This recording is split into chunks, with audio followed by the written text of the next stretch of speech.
Rice কুকারে তৈরি ভাপা পিঠা সবচেয়ে সহজ নিয়মে এবং দুনিয়ার সবচেয়ে মজাদার পিঠার রেসিপিটির নাম হচ্ছে নারিকেল এবং চালের গুঁড়া দিয়ে তৈরি ভাপা পিঠা। আসসালামু আলাইকুম everyone, welcome to back Tajmira cooking. আজকে আপনাদের সাথে শেয়ার করব কিভাবে আপনারা খুব সহজেই নারিকেল এবং চালের গুঁড়া দিয়ে ভাপা পিঠা তৈরি করবেন, তাও রাইস কুকারে, তার পূর্ণাঙ্গ রেসিপি। এই রেসিপির জন্য আমি প্রথমেই নিয়েছি 1 চা চামচ ঘি, তার সাথে অ্যাড করেছি সামান্য পরিমাণ চিরা এবং চিরাটা বাদামি কালার না হওয়া পর্যন্ত ভেজে নিয়েছি। ভাজার পরে তার সাথে অ্যাড করেছি গুড়। এখন আপনাদের মনে প্রশ্ন, চিরা কেন পিঠাতে? হ্যাঁ, চিরাটা আমি দিয়েছি পিঠার স্বাদটাকে আরও বাড়িয়ে তোলার জন্য। আপনারা চিরা দিন, আপনার পিঠার স্বাদটা আপনি নিজেই বুঝবেন। তারপরে গুড়টা কিছুক্ষণ নাড়াচাড়া করার পরে চিরাটা যাতে সিদ্ধ হয়ে যায় এবং গুড়টা গলে যায়, আমি সেই পরিমাণ পানি অ্যাড করেছি। আপনারা অবশ্যই সেই পরিমাণ পানি অ্যাড করুন। পানিটা মোটামুটি খেয়ে আসলে, মানে গুড়টা গলে গেলে, তার সাথে আমি অ্যাড করেছি নারকেল কুড়া। আপনারা নারকেলটাকে ভালোভাবে পরিষ্কার করে ব্লেন্ডারে ব্লেন্ড করুন, সেম নারকেল কুড়া হয়ে যাবে আপনাদের। তারপর নারকেল কুড়াটা আমি ভালোভাবে এই চিরা এবং গুড়ের সাথে মিক্স খাইয়েছি। তারপরে এর সাথে অ্যাড করেছি হাফ কাপ চিনি।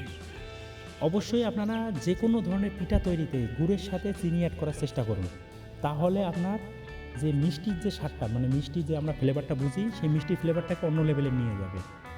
তারপর চিনিটাকে আমি কিছুক্ষণ নাড়াচাড়া করে ভালোভাবে চিরার সাথে অ্যাড করে নিয়ে সামান্য পরিমাণ পানি দিয়েছি, যাতে চিনিটা ভালোভাবে গলে যায়। এবং আমার যে বাদামি কালার হওয়া পর্যন্ত, আপনার যে মানে এটা বাদামি কালার হওয়া পর্যন্ত আপনার নাড়াচাড়া করতে হবে। বাদামি কালার হওয়া পর্যন্ত আমার ওই পানিটা সাহায্য করবে, সেক্ষেত্রে আপনারা অবশ্যই পানিটা অ্যাড করুন। তারপরে এর সাথে অ্যাড করেছি 10 টাকা দামের একটা গুঁড়া দুধের প্যাকেট। তার সাথে অ্যাড করেছি মানে কিশমিশ কুচি। আপনারা যদি পিঠার লেভেল স্বাদটাকে আরও বাড়াতে চান, সেক্ষেত্রে আপনারা বাদাম কুচি দিতে পারেন। তারপরে এটা আমি অনবরত লাড়াচাড়া করেছি যতক্ষণ পর্যন্ত একেবারে পারফেক্ট বাদামি কালার না আসে এবং পানিটা সম্পূর্ণ শুকিয়ে না যায় এবং ঝরঝরে না হয়, ঠিক ততক্ষণ পর্যন্ত আমি লাড়াচাড়া করেছি। দেখুন, আমার পানি শুকিয়ে গেছে, বাদামি কালার হয়ে গেছে এবং ঝরঝরে হয়ে গেছে। আমার পিঠার যে শেপের ডোটা দেখুন, টোটালি অবস্থা। এবার আমি এটাকে চুলা থেকে নামিয়ে নিব, ঠান্ডা করে নিব। তার সাথে এখন আমি আরেকটি প্যানে প্রথমে পানি বসিয়েছি। পানিটা প্রথমে গরম হলে তার সাথে অ্যাড করেছি সামান্য পরিমাণ লবণ। তার সাথে অ্যাড করেছি 1 কাপ পরিমাণ চালের গুঁড়া এবং 1 কাপ পরিমাণ ময়দা। আপনারা অবশ্যই এই ধরনের পিঠা বানাতে যতটুকু চালের গুঁড়া দেবেন, ঠিক ততটুকু ময়দা অথবা আটা ব্যবহার করুন, তাহলে আপনার পিঠাটা ফাটার কোনো ভয় থাকবে না।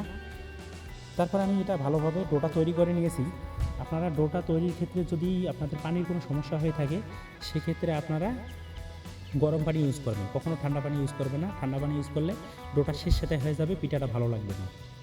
তারপর আমি যে টেবিলে বেলে নিব, মানে আপনারা বেলুন বলুন বা যে যেখানে বেলেন, সেই টেবিলে প্রথমে আপনারা যদি পারেন, আপনাদের মনে সংকোচ থেকে থাকে, তাহলে প্রথমে সামান্য একটু তেল নিচে দিয়ে নেবেন। তারপরে ডোটা যতটা পারেন ফিনিশিং করে নেবেন। ফিনিশিং করার পরে আপনারা, আমি এটা 3 অংশে ভাগ করে নিতেছি। যেহেতু আমি 3টা পিঠা বানাবো, সেহেতু 3টা পিঠা বানানোর জন্য আমি 3 অংশ কেটে নিয়েছি। কাটার পরে আমি প্রথমেই এটা 3টাকে গোল করে নিয়েছি। রুটি যেভাবে আমরা বানাই, রুটি বানার জন্য যে ডোটা তৈরি হয়, সেম নিয়মে আপনারা গোল করে নিন। গোল করার পরেই এখন আপনাদের সুবিধার্থে আমি বলতেছি যে, মনে করেন টেবিলের নিচে একটা ঘাম ঘাম ভাব থেকে যায়, সেজন্য আমি প্রথম যে রুটিটা বেলবো, সেটা 2 সাইডেই আটা লাগিয়ে নেব। 2 সাইডে আপনারা অবশ্যই আটা লাগিয়ে নেবেন, তাহলে আপনার টেবিলের ঘামটাও দূর হয়ে যাবে, আপনার রুটিটাও পারফেক্টভাবে তৈরি হয়ে যাবে। আবার রুটির শেপটা দেখুন কতটুকু পরিমাণ আমি করেছি, সেম অতটুকু পাতলা পরিমাণে আপনারা করার চেষ্টা করুন। বেশি ভারী করবেন না, বেশি পাতলাও করবেন না। তারপর চতুর্থ সাইডের অংশটা কেটে নিন। চতুর্থ সাইডের অংশ কেটে নিয়ে 4 কোণা করে নিন। আপনারা এভাবে সেম নিয়মে 4 কোণা করে নেবেন। 4 কোণা করা হয়ে গেলে আমি এর সাথে অ্যাড করতেছি যে নারকেল দিয়ে আমি, মানে পিঠার ভিতরে যে মশলাটা তৈরি করেছি সেটা। আপনারা অবশ্যই এই মশলা পিঠার শুরু থেকে শেষ পর্যন্ত সমানভাবে দেওয়ার চেষ্টা করবেন। আমি সমানভাবে এই পিঠাটা দেওয়ার চেষ্টা করেছি। ও সাইডে একটু খালি, এই সাইডে একটু খালি রাখবেন, তাহলে আপনার পেঁচাতে সুবিধা হবে। নতুবা আপনারা যদি পুরোটা একেবারে ভরিয়ে দেন, সেক্ষেত্রে আপনাদের পেঁচাতে সুবিধা হবে না। দেখুন আমি কতটুকু পরিমাণ দিয়েছি। এবার তারপরে এটা হালকা হাতে পেঁচিয়ে নিব। আপনারা অবশ্যই এখানে বল প্রয়োগ করবেন না। বল যদি প্রয়োগ করেন তাহলে রুটিটা ফেটে যাবে। হ্যাঁ, রুটিটা ফাটুক, সমস্যা নাই, তবে এটা ভাপার পরে ফাটুক, তাহলে কোনো সমস্যা নেই। কিন্তু ভাপার আগে ফাটলে ভিতরে একটা পানি পানি হয়ে যাবে, মানে আপনার পিঠাটা খেতে অত ভালো লাগবে না। সেজন্য আমি এভাবে প্রথমে 3টা করে নিয়েছি। তারপরে আমি রাইস কুকারে পানি গরম দিয়েছিলাম।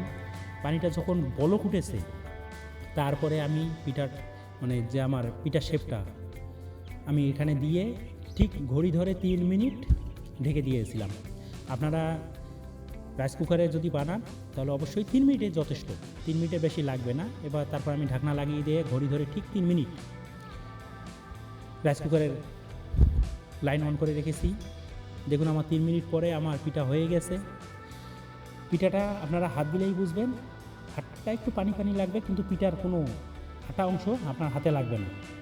তারপর আপনাদের উদ্দেশ্যে একটু কথা, অবশ্যই আপনারা যখন পিঠাটা তুলবেন তখন গরম অবস্থায় তুলবেন না, তাহলে পিঠাটা ফেটে যাওয়ার একটা ভয় থেকে যাবে। আপনারা ঝুড়িটাই মানে আপনার রাইস কুকারের ঝুড়িটাই আপনারা নামিয়ে ফেলুন, তারপর কিছু সময় ঠান্ডা করে নিন, তারপর তুলে ফেলুন। একটা পিঠা ফাটবে না ইনশাআল্লাহ। তারপর কাটার ক্ষেত্রেও সেম, আপনারা কিছু সময় ঠান্ডা করে নিন, তারপরে কাটুন। দেখুন কাটার পরে পিঠার ভেতরের কালারটা এত সুন্দর হয়েছে যে দেখেই খাওয়ার মনে ইচ্ছা করতেছে। সো ভিউয়ার্সের উদ্দেশ্যে একটি কথা, আপনারা যদি আমার চ্যানেলের নতুন দর্শক হয়ে থাকেন অবশ্যই আমার চ্যানেলটি লাইক, কমেন্ট এবং শেয়ার করবেন, সাবস্ক্রাইব করবেন। আর যদি ফেসবুক থেকে দেখে থাকেন অবশ্যই লাইক, কমেন্ট, শেয়ার ও ফলো করার জন্য বিশেষ অনুরোধ রইল। আরও সুন্দর সুন্দর রেসিপি নিয়ে আপনাদের সাথে দেখা করবো ইনশাআল্লাহ। আর আপনাদের যদি কোনো রেসিপি পছন্দ থাকে যে আমি এই রেসিপিটা পারি না, সেক্ষেত্রে আপনারা কমেন্ট বক্সে কমেন্ট করবেন, আমি সেই ধরনের ভিডিও নিয়ে আসবো ইনশাআল্লাহ।